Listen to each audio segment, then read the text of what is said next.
Tema 10, percepción e ilusiones ópticas.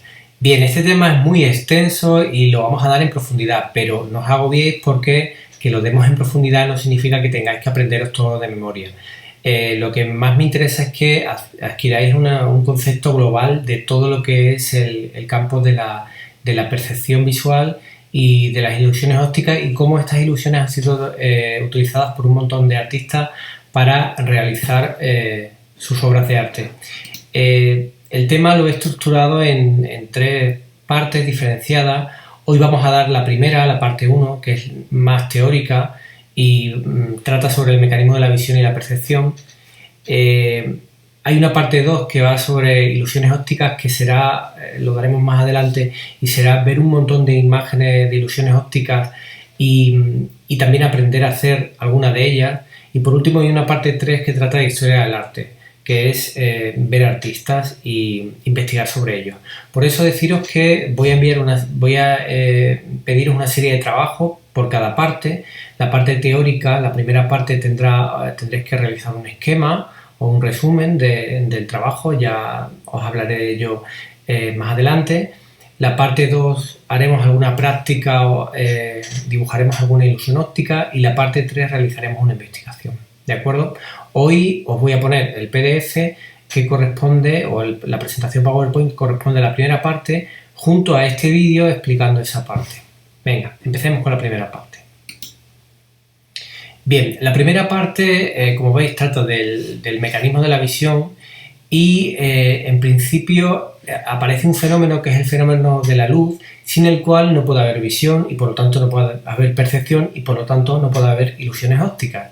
Y es que la luz ya de por sí se puede utilizar para crear un cierto tipo de ilusiones que dependen de dos características suyas, como son la reflexión y la refracción. La reflexión es lo que ocurre cuando la luz rebota en un espejo, en una superficie reflectante, como veis aquí, por ejemplo, en la superficie del agua o, por ejemplo, un espejo. Así podríamos tener, por ejemplo, el efecto duplicado o de simetría del puente que estáis viendo en la imagen, o del palacio, no sé si es un puente o un palacio, que cuando toca en el agua pues produce esa imagen simétrica. O por ejemplo, existe un efecto muy interesante que es cuando enfrentas dos cristales, dos espejos, entonces la imagen va rebotando de un lado a otro y se produce lo que se llama el efecto túnel. Si le dais al enlace que veis aquí, vais a ver un vídeo en YouTube donde vais a ver este efecto, cómo la gente se ha fotografiado cada vez que ha encontrado un espejo frente a otro y han recreado este efecto, ¿vale? Cuando entréis en la presentación que os mande, si pincháis en el enlace funcionará. Y también la refracción de la luz. La refracción es un fenómeno que consiste en que la luz no siempre viaja en línea recta, sino que dependiendo de la densidad del medio por el que viaje, pues la luz cambia de dirección. Por ejemplo, si la luz pasa del aire al agua, pues la imagen que se refleja, por ejemplo, en este caso una cuchara, pues parece que está rota, ¿no? Y es porque la luz deja de viajar en la misma dirección. O por ejemplo, cuando hace mucho calor, el aire que está tocando con el suelo tiene mucha más densidad, entonces los rayos de luz no viajan en línea recta, sino que se curvan. Y en nuestro ojo entra un rayo de luz que viene del cielo, entonces parece que en el suelo hay agua, pero lo que está pasando es que se está viendo lo que en teoría viene de los rayos de luz que vienen del cielo, entonces se ven azules. Y es lo que se conoce como un espejismo. Vale.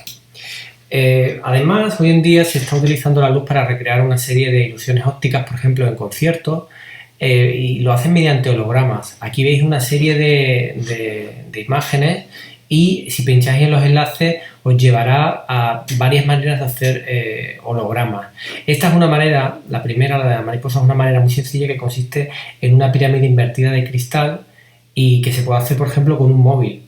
Pero existen otras mucho más elaboradas en las cuales se utilizan rayos láser, por ejemplo. O esta de aquí, que consistía en un concierto en el cual recrearon la imagen 3D de un rapero.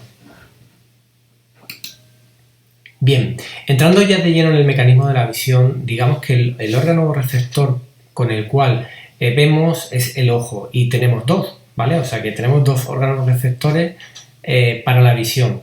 Tiene un montón de elementos, ahí tenéis cada uno para lo que vale. Como vais a tener que hacer el resumen, lo vais a tener que leer detenidamente, pero deciros que lo más importante es que entendáis el ojo, que funciona como una especie de cámara que tiene un orificio por donde entran los rayos de luz, y esos rayos de luz van a formar una imagen en la retina. La retina tendrá una serie de células que son fotosensibles y que traducen esa información lumínica en impulsos eléctricos que son mandados al cerebro. ¿Vale? Eso es lo más importante que tenéis que aprender. De todas maneras, leeros todas estas cosas, todos estos elementos, para comprender más detenidamente cómo funciona el ojo. Muy importante que sepáis que la imagen que se forma en el ojo no es ya de por sí la visión, sino que esa imagen está muy distorsionada. Para empezar, está invertida. O sea, fijaos aquí, este elemento aquí aparece boca abajo y curvado, porque la superficie del fondo del ojo es curvo. Entonces, esa información que se manda tiene que ser interpretada por el cerebro, ¿vale? Tiene que darle la vuelta y tiene que unir las dos imágenes en una, porque lo que ve un ojo no es lo mismo que lo que ve el ojo. Entonces, el cerebro tiene que hacer una labor de reconstrucción de la realidad. Muy importante que entendamos que existe una cosa que se llama persistencia retiniana, y es que en la retina se mantienen las imágenes durante un segundo. Y eso es lo que hace que veamos una imagen continua, que no veamos como fotografías a cámara lenta, sino que veamos una imagen continua del mundo real. Para lo cual, la imagen en el ojo tiene que quedarse durante un segundo.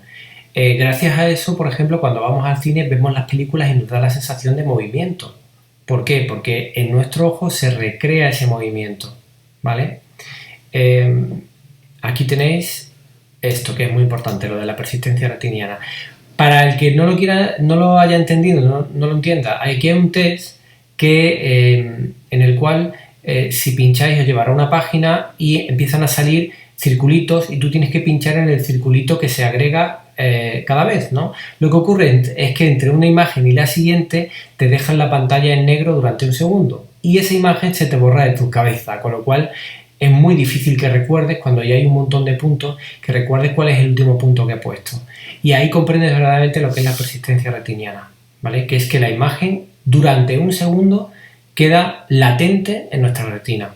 Muy importante que entendáis esto, ya lo digo, porque va a ser la base de un montón de ilusiones ópticas de base fisiológica. Vale. Como vemos, el cerebro es el que se encarga de volver a colocar la imagen en su estado normal, ¿vale? Aquí está invertida y el cerebro la vuelve a convertir. Y eso lo suele hacer mayormente en la parte de atrás de la cabeza, donde está la corteza visual, el lóbulo occipital que se llama. Fijaos aquí cómo se ve la estructura de los nervios ópticos que llevan esa información mediante impulsos eléctricos a la parte trasera de la cabeza. Y muy importante que entendáis que la visión que tiene, por la característica de que tenemos dos ojos, la visión es una visión binocular. Lo que ve un ojo no es lo que ve el otro, cada ojo ve una visión diferente. ¿Por qué? Porque uno está más a la derecha y otro más a la izquierda. Para comprender realmente qué significa la visión binocular, os propongo un experimento, y es que coloquéis un dedo delante de vuestra nariz, separado un palmo de la cara, y cerréis y abráis un ojo y el otro. Veréis que el dedo parece que salta a la izquierda y a la derecha, y es porque la imagen que tiene un ojo y la que tiene el otro es totalmente diferente. Por ejemplo, aquí veis en este cubo, con el ojo derecho veo más la parte que cae más a la derecha, o sea, veo más la B, mientras que con el ojo izquierdo veo más la parte que cae a la izquierda, veo más la C. Y es el cerebro el que se encarga de reconstruir esta imagen y la vuelve a poner tridimensional. Una cosa que le ocurre a las personas que pierden la visión de un ojo es que pasan de ver una imagen tridimensional de la realidad a ver una imagen plana. Las personas que solo ven con un ojo ven la realidad aplanada y no tienen la sensación de la profundidad. Lo podéis comprobar perfectamente si cerráis un ojo. Si cerráis un ojo, se os va la información de la tridimensionalidad, de la profundidad de lo que veis. ¿Vale? Sí, eso, la manera más fácil de hacerlo es que experimentéis cerrando y abriendo un ojo. Venga, vamos a ver. A la hora de realizar esta presentación PowerPoint, como la llevo haciendo durante muchos años, siempre ha habido alumnos y alumnas que me han preguntado algún tipo de curiosidad. Entonces yo he ido enriqueciendo esta presentación con curiosidades. Por ejemplo, a qué se debe el color de los ojos en los niños, qué es una catarata, qué es el daltonismo, por qué tengo miopía o hipermetropía. Entonces voy a poner una serie de diapositivas simplemente como curiosidades, ¿vale? Pero evidentemente cuando hagáis el resumen quiero que me las pongáis, me pongáis esta información, pero digamos que es como una especie de apartado, ¿no? De curiosidades. Bien, ¿a qué se debe el color de los ojos? ¿Por qué los niños tienen los ojos azules? Casi todos ellos cuando nacen. Muy bien, porque la melanina es una sustancia que es la que le da color al ojo y empieza a segregarse poquito a poco mientras que el niño recién nacido, pues los primeros meses. ¿Qué ocurre? Que si se para de segregar, el ojo se queda con el color más claro posible. Sin embargo, si sigue segregándose esta sustancia, pues los ojos se van poniendo cada vez más oscuros, hasta llegar, por ejemplo, a los ojos de color negro. Por eso muchos niños nacen con los ojos azules y al cabo de 6 meses pues tienen los ojos marrones o negros, ¿vale? Y se debe a la melanina. Más cosas. Debido a la melanina nos damos cuenta que hay personas y sobre todo animales, por ejemplo los huskies le pasa mucho, que tienen un ojo de cada color y es porque ha habido un ojo que le ha segregado más melanina que otro y es muy, muy habitual en algunas especies de perros, por ejemplo. Bien, las cataratas. ¿Qué son las cataratas? Bueno, pues las cataratas es simplemente que el cristalino, esa parte del ojo que funciona como lente, que es por donde entra la luz y funciona como lente para que se forme la imagen en la parte posterior de la retina, se va estropeando, se va endureciendo y se va poniendo blanquecina. Y se debe a un montón de cosas como haber tenido alguna lesión en el ojo, la diabetes, algún uso de esteroides o alguna cirugía ocular y también por herencia. Entonces es una cosa que se da pero se opera fácilmente porque hoy en día pues te abren y te cambian el cristalino por un cristalino sintético. Bien, el daltonismo. Bueno, el daltonismo debe su nombre a John Dalton, que fue un inglés que era naturalista, era químico, era matemático, también meteorólogo, y este inglés le puso nombre a una a una circunstancia que padecía él. No es de por sí una enfermedad, sino que es simplemente una carencia de células, de conos y bastones en el ojo, de tal manera que puedes tener puedes ver directamente en blanco y negro o puedes tener carencia a la hora de percibir o de distinguir ciertos tipos de matices entre rojo y verde. ¿Vale? Entonces existen muchos tipos de experimentos. Si tú vas a un oftalmólogo, pues te pone este tipo de experimentos y te dice, ¿tú ves algún número? Bueno, pues si ves el 12 no tienes ningún problema. Si no ves el 12, pues puedes que sea daltónico y entonces pues hoy me parece que se han inventado alguna serie de gafas hoy en día que rectifican eso. Es muy interesante, si queréis lo podéis buscar en internet, de que te ponen a gente que es daltónica, que le dan este tipo de gafas y de repente ven los colores y se emocionan hasta el punto de que se ponen a llorar porque no sabían que el mundo era así, porque nunca han visto, por ejemplo, el color rojo. ¿Os imagináis no haber visto nunca el color rojo? Pues hay gente que le pasa. Bien, vamos con problema, por ejemplo, que este lo tengo yo, en la miopía. La miopía es que tu cristalino no consigue hacer que la imagen se centre en la parte posterior de la retina, sino que la imagen, cuando los rayos de luz pasan por aquí, rebotan y la imagen se forma justo aquí, por delante. Entonces queda desenfocada, ¿vale? Queda desenfocada. La manera de corregirlo, pues te ponen un cristal apropiado para que aquí salte, se abra un poquito más, para que ya por fin se forme justo donde se tiene que formar, que es en la parte posterior de la retina, ¿vale? Así es como veo un miope. Lo de cerca muy bien, pero lo dejo regular.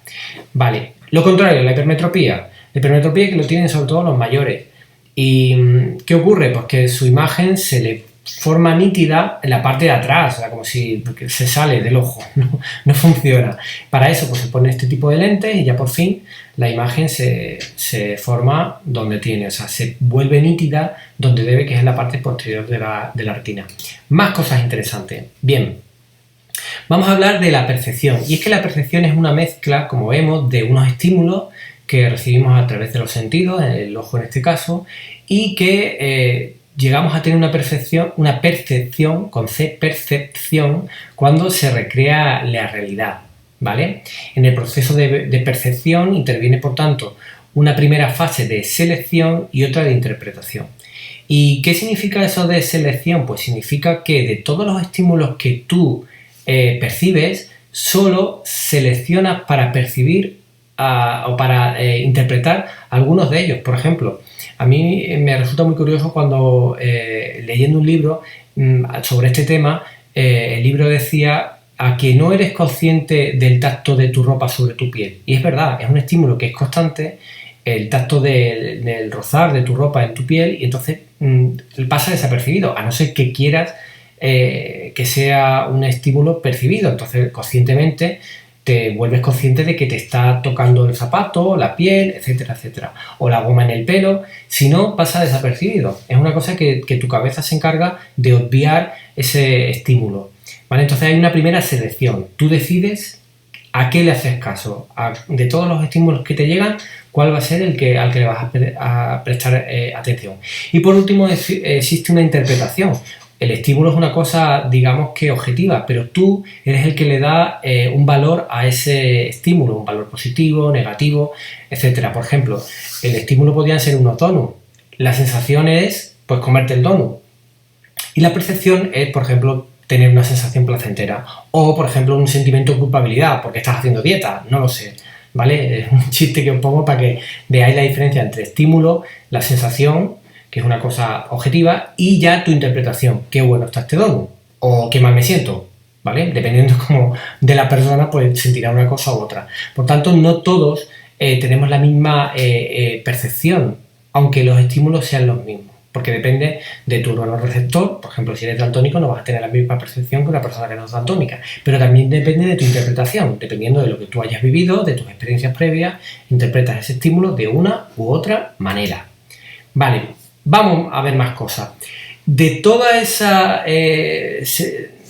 esos estímulos que nos pueden llegar, fijaos que, hablando del fenómeno visual, solo percibimos una cantidad muy pequeña de ellos. O sea, el espectro lumínico que percibimos es tan solo estos de aquí. De todas las posibilidades de longitudes de onda de luz que existen, solo la parte que está entre 750 nanómetros y 350.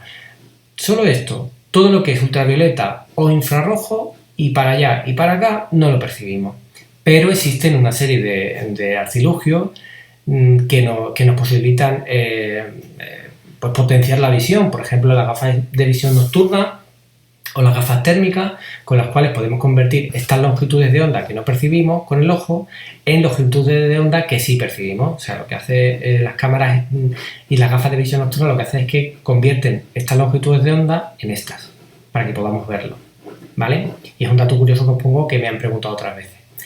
Bien, aunque ya decimos que la percepción depende de la persona, de tu órgano receptor, etcétera, se puede hablar de una serie de leyes que son comunes en la percepción.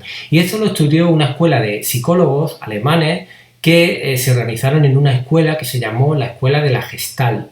Y le pusieron este nombre porque Gestalt significa forma, figura, contorno. O sea, vienen a ser una especie de psicólogos que estudiaron la forma y cómo percibimos la forma de las imágenes. Bien, establecieron una serie de leyes. Vamos a hablar de algunas de ellas. Por ejemplo, ellos dijeron que existía la ley de la buena forma, que es la tendencia a la actividad mental, a la abstracción y la simplificación. Por ejemplo, aquí vemos un elefante y vemos un arco con 3 columnas. Sin embargo, evidentemente estos son ilusiones ópticas, pero nuestro cerebro nos lleva a interpretar este elefante como que sus piernas están bien y este arco como que es posible, porque por la ley de la buena forma, nuestro cerebro intenta buscarle una explicación racional y sencilla a lo que ve, ¿vale? Y es por eso por lo que nos tragamos y nos convencen las ilusiones ópticas. Bien, la ley de cierre. La ley de cierre dice que las formas abiertas son cerradas por nuestro cerebro, por nuestra imaginación. Por ejemplo, aquí podemos ver perfectamente un triángulo, y no es tan triángulo, lo único que hay son una serie de comecocos negros y unos ángulos aquí que no tienen nada que ver. Sin embargo, nuestro cerebro reconstruye y forma un triángulo aquí. Igual que aquí reconstruye todo esto y forma un perro, igual que aquí está viendo un balón, cuando no hay un balón, hay una serie de polígonos que no tienen nada que ver con un balón. Es nuestra cabeza la que interpreta eso como un triángulo, un perro y un balón. Bien, la ley de figura-fondo. La ley de figura-fondo es muy curiosa porque nos dice que no podemos percibir a la vez el fondo y la figura. Y nuestro cerebro va a buscar siempre un objeto que va a ser la figura y lo que queda detrás, el paisaje o lo que sea, que es el fondo. Pero lo que no podemos es interpretarlo todo a la vez. O sea, o decido que esto es la figura y hay un fondo negro, o decido que aquí hay dos caras y hay un fondo blanco, ¿vale? Existen esas dos posibilidades, pero no podemos percibir a la vez figura y fondo. Esa es la ley de la figura-fondo. La ley de la continuidad, pues dice que percibimos elementos continuos aunque estén interrumpidos entre sí. Por ejemplo, yo aquí voy a ver una línea y aquí voy a ver otra línea, porque aunque esto esté interrumpido, yo lo uno y veo una línea y otra. Igual que aquí veo líneas verticales aunque estén interrumpidas por estos trozos. ¿De acuerdo? La ley de la continuidad. La ley del agrupamiento. Bien, pues yo veo ahí un rombo. Y veo un rombo porque mi mente agrupa los elementos que son parecidos. Por ejemplo, agrupo los círculos por un lado y veo que hay un fondo pues de triangulitos. ¿Vale? Eso es la ley de agrupamiento, que agrupamos cosas que tienen la misma forma, el mismo color o la proximidad. Ley de la experiencia.